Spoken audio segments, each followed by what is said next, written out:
नमो नमः। यद्विद्याविलासेन भूतभौतिकसृष्टयः तं नौमि परमात्मानं सच्चिदानन्दविग्रहं। यदन्ते वासि पञ्चास्यैः निरस्ताः भेदिवारणाः तं प्रणौमि नृसिंहाख्यं यतीन्द्रं परमं गुरुं। श्रीमद्वेङ्कटनाथाख्यान् वेलाङ्गुडिनिवासिनः जगद्गुरूनहं वन्दे सर्वतन्त्रप्रवर्तकान्। येन चिन्तामणौटीकादशटीका विभञ्जिनी तर्कचूडामणिर्नाम कृता विद्वन्मनोरमा। तेन बोधाय मन्दानां वेदान्तार्थावलम्बिनी धर्मराजाध्वरीन्द्रेण परिभाषा वितन्यते। आज पुनः एक बार हम लोग वेदांत परिभाषा की चर्चा के लिए इस संस्कृतम भारतम नामक आमुख पटल समूह पर उपस्थित हुए हैं। इस चर्चा सत्र में सम्मिलित आप सभी दक्षों का, विद्वानों का, सुविज्ञों का, मित्रों का, अनुजों का मैं डॉक्टर धीरज कुमार पांडे हार्दिक स्वागत अभिनंदन करता हूँ। जैसा कि हम लोग अभी चर्चा कर रहे हैं विषय परिच्छेद पे, इस चर्चा यात्रा में तत्वमसि वाक्य घटक तत्पदार्थ का विवेचन कर दिए हम लोग, और उसके अनंतर त्वम पदार्थ का विवेचन प्रारंभ है। उस त्वम पदार्थ के विवेचन क्रम में हम लोग कुछ दूर तक यात्रा करते करते आए हैं, जिसमें वृत्ति विषयक चर्चा चल रही है अभी। यानी आवरणाभिभवार्था वृत्ति एकम मतम, एक मत। दूसरा मत संबंधार्था वृत्ति, जीवस्य अपरिच्छिन्नत्वे संबंधार्था वृत्ति। जीव जब अविद्योपाधिक अपरिच्छिन्न है उस समय यह संबंधार्था वृत्ति, यह जो द्वितीय मत है अपरम मतम, इसका विवेचन हम लोगों ने कल तक किया। अब उसी संबंधार्था वृत्ति की ही चर्चा करेंगे, लेकिन जीव के परिच्छिन्नत्व पक्ष में।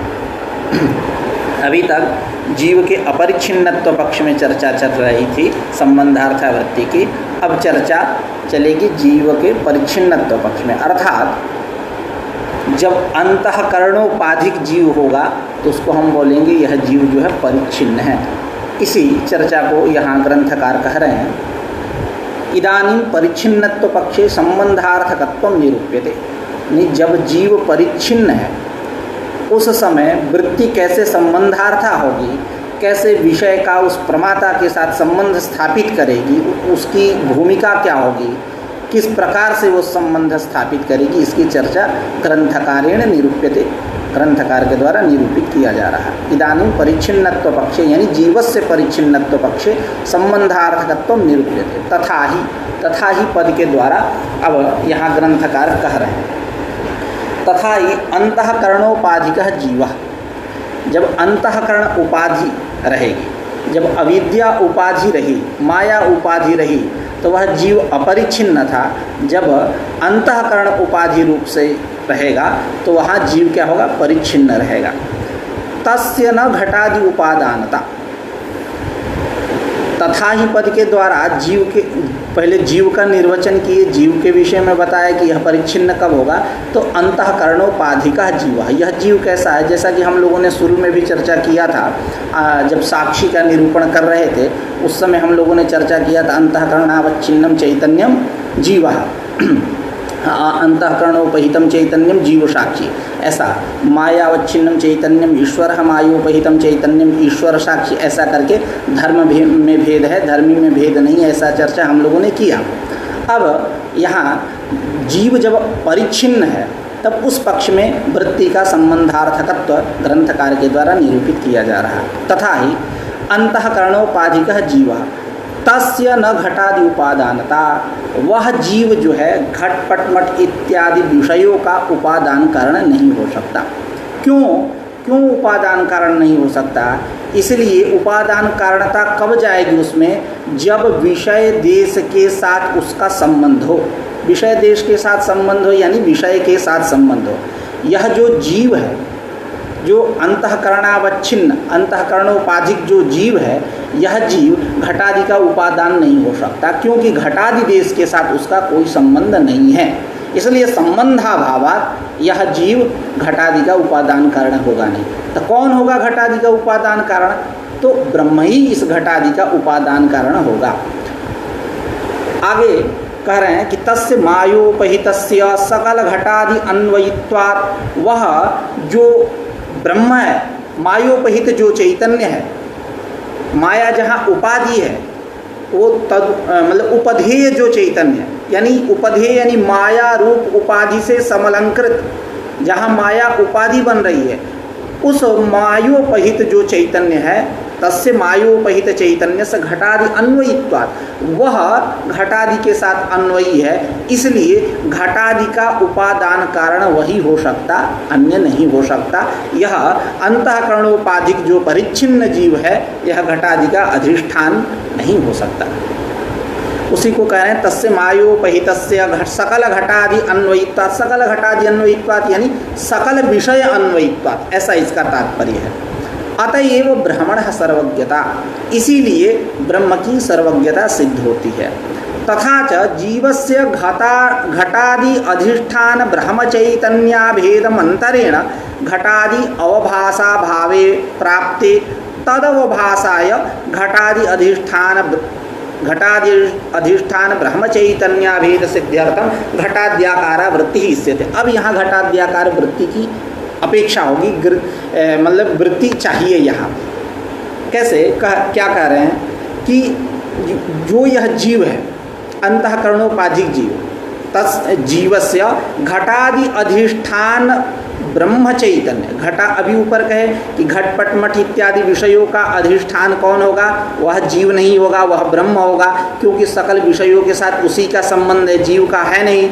तो यह जो जीव है, अंतःकरणोपाधिक जब परिच्छिन्न जीव है, इस जीव का घटादि अधिष्ठान भूत जो ब्रह्म चैतन्य, यह घटादि अधिष्ठान भूत ब्रह्म चैतन्य के साथ जब तक इसका अभेद नहीं होगा, अभेदम अंतरेण, अभेदम बिना, जब तक इस जीव का उस सकल घटादि अन्वयी रूप जो ब्रह्म है, उसके साथ जब तक इस जीव का संबंध नहीं होगा, तब तक अभेद मंतरेण घटादि अवभाषा असंभवे प्राप्ति, घटादि का अवभास नहीं कर सकता। क्यों? क्योंकि जैसा कि आप लोग सांख्य से सुपरिचित होंगे, सांख्य कारिका से, सांख्य तत्व कौमुदी से परिचित होंगे, तो वहाँ एक चर्चा चलती है, सेम वही पैटर्न यहाँ समझना है। क्योंकि जब तक चिति की छाया नहीं पड़ती, चिति छाया नहीं होती है, तो वृत्ति जो है वह कुछ कर नहीं सकती। चैतन्य की छाया उसमें चाहिए, तो जब तक चैतन्य की छाया नहीं आएगी तब उसमें अवभाषकत्व तो नहीं हो पाएगा, क्योंकि वो तो जड़ है। वो जड़ वस्तु किसी का प्रकाशन कैसे कर सकता? ठीक उसी प्रकार यही पैटर्न समझिए, यह जीव जो है परिच्छिन्न जो जीव यानी परिच्छिन्न जीव की यहाँ बात चल रही है, यानी अंतःकरणोपाधिक जो जीव है, जब तक इस जीव का सकल विषय अन्वयी रूप जो घटादि अधिष्ठान रूप जो ब्रह्म है, उस ब्रह्म के साथ जब तक हम अभेद स्थापित न कर दे, तब तक यह विषय जीव जो है किसी भी विषय का अवभाषक नहीं हो सकता। तो इस प्रकार घटादि अवभाषा असंभवे प्राप्ति, अवभाष असंभव होने पर तदवभाषाय, वह परिच्छिन्न जीव अंतःकरणोपाधिक जो जीव है, यह जीव विषय का अवभाषक होवे, इसलिए क्या करेंगे? घटादि अधिष्ठान ब्रह्म चैतन्य अभेद सिद्ध्यर्थम, इस जीव का उस ब्रह्म के साथ अभेद हो, एतदर्थ क्या करेंगे? घटाद्याकारा वृत्ति ही इष्यते, अभेद सिद्ध्यर्थम, उसी को करें। तदवभाषाय, तदवभाषा यानी घटपट रूप जो विषय हैं, इनके ज्ञान के लिए, इनके प्रतीति के लिए तदवभाषाय घटादि अधिष्ठान ब्रह्म चैतन्य अभेद सिद्ध्यर्थम। अब घटादि का अभी ऊपर में कहे कि विषय का अधिष्ठान यही होगा, तो घटादि अधिष्ठान भूत जो ब्रह्म चैतन्य, इस ब्रह्म चैतन्य के साथ उस जीव का अभेद हो जाए, उस अभेद के सिद्धि के लिए घटाद्याकारा वृत्ति हिस्यते, घटाद्याकारा वृत्ति हिस्यते यानी विषयाकारा वृत्ति हिस्यते, इस प्रकार विषयाकारा वृत्ति होगी। तो अब क्या हुआ, यही संबंध स्थापित की वृत्ति बनेगी तो संबंध अभेद सिद्ध्यर्थम, किससे अभेद सिद्धि की बात चल रही है, तो उस ब्रह्म से, जो ब्रह्म सकल घटपट मठ इत्यादि सकल जो कार्य हैं, विषय है, प्रपंच है, उसमें जो अन्वयी रूप है, जो अवभाषक है उन विषयों का, उस ब्रह्म के साथ इस जीव का अभेद हो जाए और इसमें भी वो सामर्थ्य आ जाए, इसमें भी उसका प्रतिबिंब पड़ जाए, यह भी विषय का अवभाषक हो जाए, एतदर्थ विषयाकार घटाद्याकारा वृत्ति यानी विषयाकारा वृत्ति इष्यते, विषयाकार वृत्ति होगी। यही जीव के परिच्छिन्नत्व पक्ष में वृत्ति का संबंधार्थकत्व है।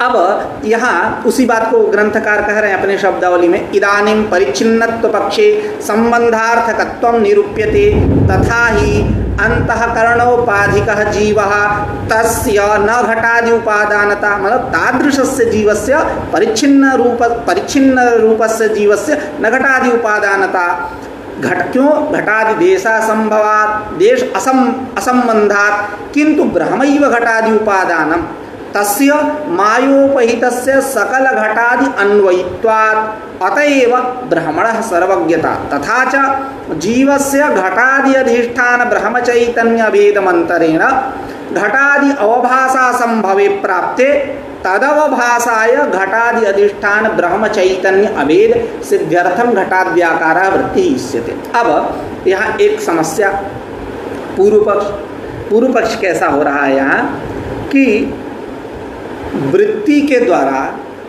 कैसे आप प्रमात्र चैतन्य का और विषय चैतन्य का आप अभेद संपादित करोगे, वृत्ति कैसे अभेद संपादित करेगी, ये पूर्व पक्ष है। क्योंकि जो वह प्रमात्र चैतन्य है या विषय चैतन्य, प्रमात्र चैतन्य और विषय चैतन्य, इन चैतन्य का जो उपाधि वो भिन्न भिन्न है। प्रमात्र चैतन्य का उपाधि कौन, अंतःकरण, और विषय चैतन्य का उपाधि कौन बनेगा, विषय, घटपट मठ इत्यादि जो भी विषय, सकल विषय। अब यह जो उपधेय है यानी विषय चैतन्य और प्रमात्र चैतन्य, इनकी जो उपाधि है यह उपाधि भिन्न भिन्न है, अलग अलग है, तब उपधेय में भी भिन्नता आएगी। तो जब उपधेय में भिन्नता आएगी तो वृत्ति कैसे अभेद संपादित करेगी, ऐसा पूर्व पक्ष बन के तैयार हुआ। उसी बात को कह रहे ननु करके पूर्व पक्ष, वृत्त्यापि कथम प्रमात्र चैतन्य विषय चैतन्ययोः अभेदः संपाद्यते, तया कथम प्रमात्र चैतन्य विषय चैतन्ययोः वृत्त्याभेदः संपाद्यते। क्योंकि उसी पूर्व पक्ष में कह रहे हैं घटांतःकरण रूप उपाधि भेदेन घट, क्योंकि विषयावच्छिन्न चैतन्य की उपाधि घट यानी घट विषय उपलक्षण है, घट पट मठ इत्यादि जो भी, और प्रमात्र चैतन्य की उपाधि अंतःकरण। तो घट अंतःकरण रूप उपाधि भेदेन तदवच्छिन्न चैतन्ययोः अभेदा संभवात्, तदवच्छिन्न जो उपधेय चैतन्य है, प्रमात्र चैतन्य और विषय चैतन्य, इनमें अभेद असंभवात्, असंभव होने से कैसे आप वृत्ति के द्वारा इन दोनों में संबंध स्थापित कर रहे हो, इति पूर्व पक्ष, यह पूर्व पक्ष हुआ। इति चेत न, यदि आप ऐसा पूर्व पक्ष करो तो पूर्व पक्ष आपका ठीक नहीं है। क्यों? क्योंकि हमने विषयगत प्रत्यक्ष स्थल में अभेद की चर्चा मैंने कर दिया। उसी बात को यहाँ ग्रंथकार समाधान के रूप में दे रहे हैं। वृत्तेः निर्गमन, वृत्तेः बहिर्देश निर्गमन बहिर्देश गमनांगीकारेण वृत्ति अंतःकरण विषयाणाम एक देशस्थत्वेन तदुपधेय भेदाभावस्य उक्तत्व। जैसा कि हम लोगों ने पूर्व में चर्चा किया था कि जब किसी विषय का प्रकाश होता है, जब किसी विषय का अवभास होता है, तो पहले इंद्रियों का उस विषय के साथ सन्निकर्ष होता है और इंद्रिय प्रणाली का या अंतःकरण तद्देश हो जाता है और तदाकाराकार होता है। यही वृत्ति का परिणाम है। तब जाकर के विषय का प्रकाश होता है, विषय का अवभास होता है, चिदाभास होता है। बुद्धितस्थौ चिदाभासौ द्वावेतौ व्याप्नुतो घटम तत्राज्ञानम धिया नश्येत आभासेन घटः स्फुरित। ऐसी चर्चा हम लोगों ने कल शायद किया था। तो इसी बात को ग्रंथकार कहते हैं, यथा तडागोदकम छिद्रान् निर्गत्य कुल्यात्मना केदारान् प्रविश्य तद्वदेव चतुष्कोणाद्यकारं भवति तथा तैजसम् अन्तःकरणमपि चक्षुरादिद्वारा निर्गत्य घटादि विषय देशं गत्वा घटादि विषयाकारेण परिणमति सैव परिणामो वृत्ति इत्युच्यते। यही वृत्ति का क्या है? परिणाम, तदाकाराकारित होना, विषयाकाराकारित होना, घटाकाराकारित, मठाकाराकारित, पटाकाराकारित। अब वहाँ क्या होता है कि वहाँ पहले से प्रमात्र चैतन्य यानी अंतःकरणावच्छिन्न चैतन्य और विषय चैतन्य घटपट इत्यादि विषयावच्छिन्न चैतन्य और वृत्ति प्रमाण चैतन्य यानी अंतःकरण वृत्तिवच्छिन्न, यह तीनों जो है एकत्रित रहते, एक देशस्थ रहते। तो जब एक देशस्थ रहेंगे तो तदुपधेय जो है अर्थात वृत्ति अंतःकरण और वृत्ति अंतःकरण और विषय, यह उपाधि से उपहित जो चैतन्य प्रमाण चैतन्य, विषयावच्छिन्न चैतन्य और प्रमात्र चैतन्य, इन दोनों का अभेद हो जाएगा। यह बात मैंने पहले कहा। तो आप जो पूर्व पक्ष कर रहे हो कि यहाँ जो प्रमात्र चैतन्य है और विषय चैतन्य है, इनकी उपाधि भिन्न भिन्न है। प्रमात्र चैतन्य का उपाधि अंतःकरण है, विषय चैतन्य की उपाधि घटपट। अब विषय उपाधि के भेद होने के कारण जो उपधेय है प्रमात्र चैतन्य और विषयावच्छिन्न चैतन्य, इनमें अभेद नहीं हो सकता। यह जो आप कह रहे हो गलत कह रहे हो, तुम्हारा पक्ष ठीक नहीं है पूर्व पक्षी। क्योंकि जब यह एक देशस्थ होंगे तो अभेद स्वभावतः अभेद होगा। जैसा कि हम लोगों ने एक दिन शायद यह भी चर्चा किया था कि ननु रजतोत्पादकानां रजतावयवानां अभावे सुप्तौ कथम तवापि रजतम उत्पद्यते। इसी प्रसंग में कि लोक में देखा जाता है कि मृत्तिका से घट उत्पन्न होता है, तो उस घट में घटावयव दृष्ट है। लेकिन तुम्हारे यहाँ पूर्व पक्षी के यहाँ, सिद्धांति के यहाँ, वेदांति के यहाँ जो रजत की उत्पत्ति होती है सुक्तिका में, जो रजत उत्पन्न हो रहा है वहाँ रजतावयव तो है नहीं।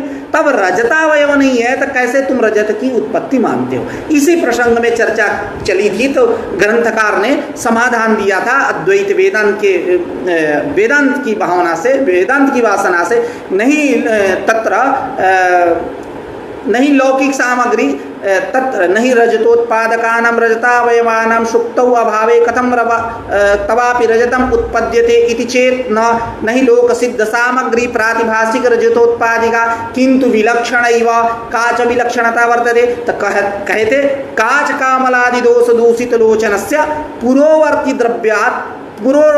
द्रव्य संयोगात इदमाकारा चाकचिक्याकारा काचिदंतःकरण वृत्तिरुदेति तस्यां च वृत्तौ इदमवच्छिन्नं चैतन्यं वृत्त्यवच्छिन्नं चैतन्यं प्रमात्र चैतन्यं च भिन्नं भवति। ततश्च प्रमात्र चैतन्य भिन्न विषय चैतन्य निष्ठा सुक्तित्व प्रकारिका अविद्या चाकचिक्यादि सादृश्य संदर्शन समुद्बोधित रजत संस्कार सदृचीना काचादि दोष समवहिता रजत रूपार्थाकारेण रजत ज्ञानावभासाकारेण च परिणमते। ऐसी चर्चा हम लोगों ने किया। उसी चर्चा में यह बात स्पष्ट हुई थी कि जब यह एक देशस्थ रहेंगे, कौन कि वृत्ति और यानी प्रमाण ज्ञान और अंतःकरण और विषय, जब यह एक देशस्थ रहे तो तदुपहित जो चैतन्य है, उपधेय जो है, इनमें अभेद हो जाएगा। अभेद में कोई भी प्रतिपत्ति नहीं। तो ऐसा अभेद करके हम क्या करेंगे? यहाँ जो आपने पूर्व पक्ष किया था कि प्रमात्र चैतन्य और विषय चैतन्य जो उपधेय हैं, इनकी उपाधि भिन्न भिन्न है, कैसे वृत्ति इन दोनों में संबंध स्थापित करेगी? तो आप ऐसा नहीं कर सकते, क्योंकि जब यह एक देशस्थ होंगे, वृत्ति विषय और अंतःकरण जब यह एक देशस्थ रहेंगे तो तदुपधेय में अभेद हो जाएगा, कोई दिक्कत नहीं है। उसी बात को कह रहे हैं कि वृत्ते है बहिर्देश गमनांगीकारेण। वृत्ति क्या है? बहिर्देश को जाएगी, बहिर्देश को जाएगी यानी विषय देश को जाएगी, तदाकाराकारित होगी। ऐसी चर्चा भी हम लोगों ने किया। ऐसा सिद्धांत है। विषय देश को वृत्ति जाती है, तदाकारा कारित होती है। तब वृत्ते है बहिर्देश गमनांगीकारेण वृत्ति अंतःकरण विषयाणाम एक देशस्थत्वेन, यह जब एक देशस्थ हो गए तदुपधेय भेदा भावस्य उक्तत्वात्, तदुपधेय इन उपाधियों से उपहित जो चैतन्य है, उपधेय जो है उनका अभेद होता है, यह बात मैंने पहले कह दिया है। इस प्रकार इस पूर्व पक्ष का निराश हो जाता है। अब उसी को अब उपसंहार के रूप में एक लाइन यहाँ कह रहे हैं, एवं अपरोक्ष स्थले वृत्तेः मतभेदेन विनियोगः उपादितः। अपरोक्ष स्थले, प्रत्यक्ष स्थल में वृत्ति का मतभेदेन विनियोगः उपादितः। मतभेदेन अर्थात वृत्ति जो है आवरणाभिभवार्था इत्येकं मतम् और जीवस्य अपरिच्छिन्नत्वे वृत्ति संबंधार्थिका इति अपरम मतम, उसी में जीव जब परिच्छिन्न है तब पर भी वृत्ति संबंधार्थिका है, यह भी मत। यानी दो मत हैं यहाँ, एक मत की आवरणाभिभवार्था वृत्ति, दूसरा संबंधार्था वृत्ति, यह दो मत है। अब उस संबंधार्था वृत्ति में जीव जब अपरिच्छिन्न है तब पर भी संबंधार्था वृत्ति है, जब जीव परिच्छिन्न है उस समय भी वृत्ति कैसी है, संबंधार्था वृत्ति है। इस प्रकार अपरोक्ष स्थल में, प्रत्यक्ष स्थल में, प्रत्यक्षात्मक ज्ञान में क्या वृत्ते है मतभेदेन विनियोग उपादिता, वृत्ति का मतभेद से विनियोग ग्रंथकार के द्वारा उपादित किया गया। यहाँ अब अभी तक जो हम लोग चर्चा कर रहे थे, यह चर्चा चल रही थी जागृत अवस्था पे चर्चा चल रही थी कि वह जीव कैसा है। तो ये उसमें चर्चा चली थी अवस्था त्रयवान है, 3 अवस्थाएं हैं इसकी। कौन कौन? तो जागृत अवस्था, स्वप्नावस्था और सुषुप्ति अवस्था, ये 3 अवस्था वाला है। और यह जागृत दशा का निर्वचन करते हुए वहाँ कहे, निरूपण करते हुए कि जागृत दशा नाम इंद्रियजन्य ज्ञानावस्था, इंद्रियजन्य ज्ञानावस्था जो है, इंद्रियजन्य ज्ञान की जो अवस्था है, जिस काल में हम आप सबको देख रहे हैं, आप हमको देख रहे हैं, सुन रहे हैं, यह चर्चा चल रही है वेदांत परिभाषा की। तो यह जागृत अवस्था है जब हम जगे हैं, इंद्रियजन्य, इंद्रिय से देख रहे हैं, सबको देख रहा हूँ, यहाँ आप हमको देख रहे हैं। तो इस प्रकार इंद्रियजन्य जो ज्ञानावस्था है यही जागृत अवस्था है। और यह कह देने से, इंद्रियजन्य ज्ञानावस्था जागृत अवस्था है, यह कह देने से जो अवस्थांतर है, कौन अवस्थांतर? तो स्वप्नावस्था और सुषुप्ति, इनमें लक्षण की व्याप्ति नहीं होती है, क्योंकि इंद्रिया भावा, वहाँ इंद्रिय नहीं है, न स्वप्न में इंद्रिय है न सुषुप्ति में। और यह इंद्रियजन्य ज्ञान कैसा है? तो अंतःकरण वृत्ति रूप है, अंतःकरण वृत्ति रूप, स्वरूप ज्ञान परक नहीं, चैतन्य रूप, चैतन्य परक नहीं है। क्यों? कि स्वरूप ज्ञान से अनादित्वात्, वह स्वरूप ज्ञान कैसा है? अनादि है, उत्पत्ति विनाश रहित है। वह चैतन्य कैसा है? स्वरूप कैसा है? तो उत्पत्ति विनाश रहित है। और यह जो इंद्रियजन्य ज्ञान है यह उत्पत्ति विनाशशील है, खंडित है, अब वो अखंडित है। इसलिए यह इंद्रियजन्य ज्ञान कैसा है? अंतःकरण वृत्ति रूप है, न तो स्वरूप ज्ञान परक है। क्यों? चैतन्य परक नहीं, क्योंकि चैतन्य से अनादित्वा, ऐसी चर्चा। तो ये जागृत दशा की चर्चा हुई। अब उसी क्रम में स्वप्नावस्था की चर्चा हुई नहीं, उसी में जागृत अवस्था में भी हम लोगों ने चर्चा की आवरणाभिभवार्था वृत्ति इत्येकं मतम संबंधार्था वृत्ति इत्यपरम मतम, इसकी चर्चा हम लोगों ने यहाँ तक किया। अब स्वप्नावस्था का क्रम आता है, तो स्वप्नावस्था के विषय में ग्रंथकार यहाँ से प्रारंभ कर रहे हैं। इंद्रियाजन्य विषय गोचरा परोक्षांतःकरण वृत्त्यवस्था स्वप्नावस्था, यही स्वप्नावस्था है।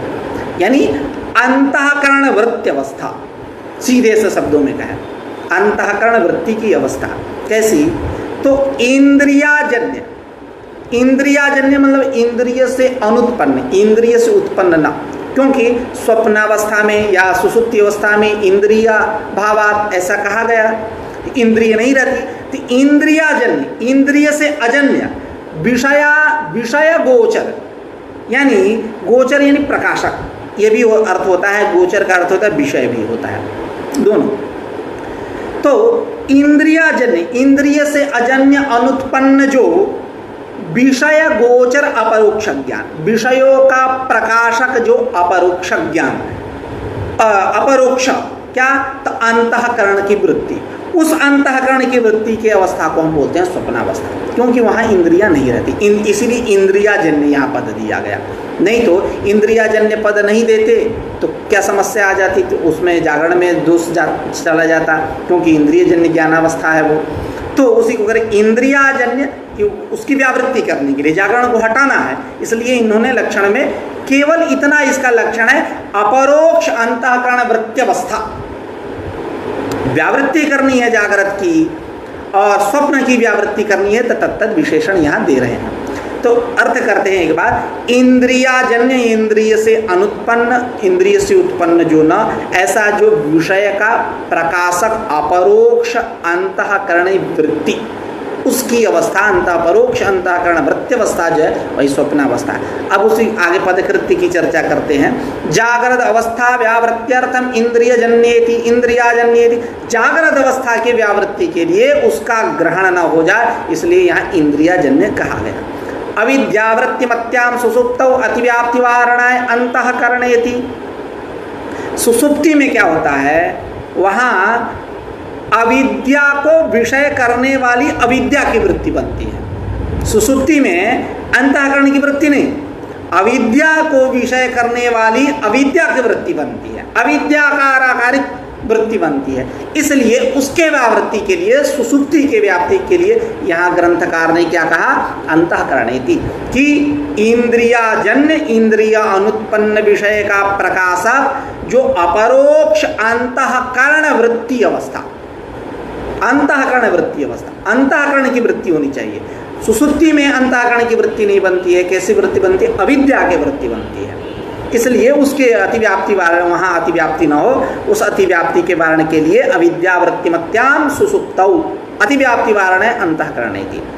अब सुसुप्ति के चर्चा कर रहे हैं। सुसुप्ति किसे कहते हैं, कहते हैं सुसुप्तिर नाम अविद्या गोचर अविद्यावृत्त्यवस्था, को विषय करने वाली जो अविद्यावृत्ति, यानी वहाँ विषय स्वयं अविद्या, जो वृत्ति बन रही है वो अविद्या की ही वृत्ति बन रही है। तो अविद्या को विषय करने वाली अविद्या, अविद्या को विषय करने वाली अविद्या की जो वृत्ति, वह जो अवस्था है अविद्यावृत्त्यवस्था जो है, उसको हम बोलते हैं सुसुप्ति। उसी को करें सुसुप्तिर्नाम अविद्या गोचर अविद्यावृत्त्यवस्था। जागृत स्वप्नयो अविद्याकार वृत्तेः अंतःकरण वृत्तित्वात् तत्र नातिव्याप्ति, तत्र अतिव्याप्ति है न, ऐसा मतलब अतिव्याप्ति नहीं कह रहे हैं कि जो जब यह सुसुप्ति का लक्षण किए अविद्या गोचर अविद्यावृत्ति अवस्था, तो यह अविद्या गोचर अविद्यावृत्ति अवस्था कहने से जागृत अवस्था में यह लक्षण नहीं जाता है, जागृत अवस्था में और स्वप्नावस्था में भी नहीं जाता है। क्यों तो यही कर जागृत स्वप्नयो अविद्याकार वृत्तेः अंतःकरण वृत्तित्वा, जागृत अवस्था में अंतःकरण की वृत्ति बन रही है, और जो स्वप्नावस्था है, हाँ, जागृत अवस्था में भी वहाँ कहे थे इंद्रियजन्य ज्ञानम अंतःकरण वृत्ति, ऐसा। तो जागृत अवस्था और स्वप्नावस्था, इन दोनों जगह किसकी वृत्ति बन रही है, अविद्या की वृत्ति नहीं बन रही है। भले अविद्या विषय हो, लेकिन वृत्ति जो बन रही है वो अंतःकरण की वृत्ति बन रही है। और यहाँ सुसुप्ति में किसकी वृत्ति बन रही है, यहाँ विषय भी अविद्या है और वृत्ति भी उसी की बन रही है। इसलिए अतिव्याप्ति दोष को वारण करने के लिए यहाँ क्या कहा गया, अविद्यावृत्ति अवस्था, अविद्यावृत्ति होनी चाहिए। अब वो जागृत और स्वप्न में नहीं है, तो उसी को कह रहे हैं जागृत स्वप्नयोः अविद्याकार वृत्तेः अंतःकरण वृत्तित्वात्। अविद्याकार वृत्ति विषय रूप से है, लेकिन वृत्ति जो है वो अंतःकरण की ही है।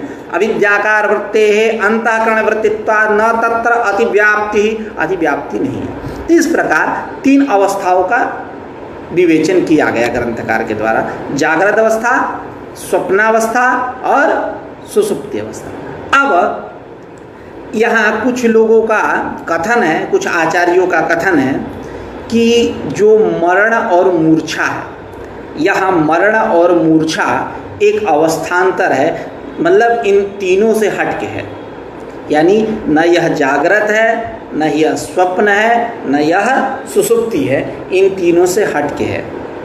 कुछ लोगों का कथन है कि नहीं, यह जो मरण और मूर्छा है इन दोनों का अंतर्भाव हो जाता है सुषुप्ति में ही, ऐसा मतभेद है उसी को। लेकिन त्वम पदार्थ का यहाँ विवेचन हो रहा है, त्वम पदार्थ के विवेचन में ये अलग है या इन दोनों का सुषुप्ति में अंतर्भाव होता है, इससे कोई यहाँ तात्पर्य नहीं।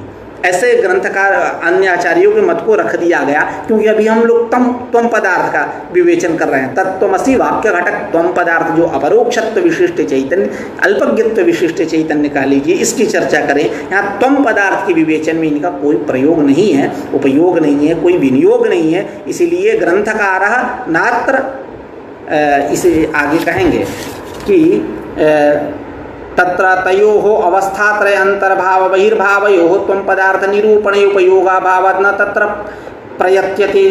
ग्रंथकार यहाँ प्रयत्न नहीं कर रहे हैं, तो वही कह रहे हैं यहाँ ग्रंथ अत्र केचिन मरण मूर्छयो अवस्थान्तरत्वम आहुः। अत्र मतलब अवस्थात्रयेषु, इन तीनों अवस्थाओं में जागृत स्वप्न सुषुप्ति, यहाँ इस प्रसंग में केचिन मरण मूर्छयो अवस्थान्तरत्वम आहु। कुछ लोग जो है मरण मूर्छा को एक अलग अवस्था मानते हैं, इन तीनों से हट के मानते हैं। अपरे तो कुछ आचार्य क्या है, सुषुप्तौ एव तयोः अंतर्भावम आहु, सुषुप्ति में ही इन दोनों का अंतर्भाव हो जाता है, ऐसा आचार्यों का कथन है।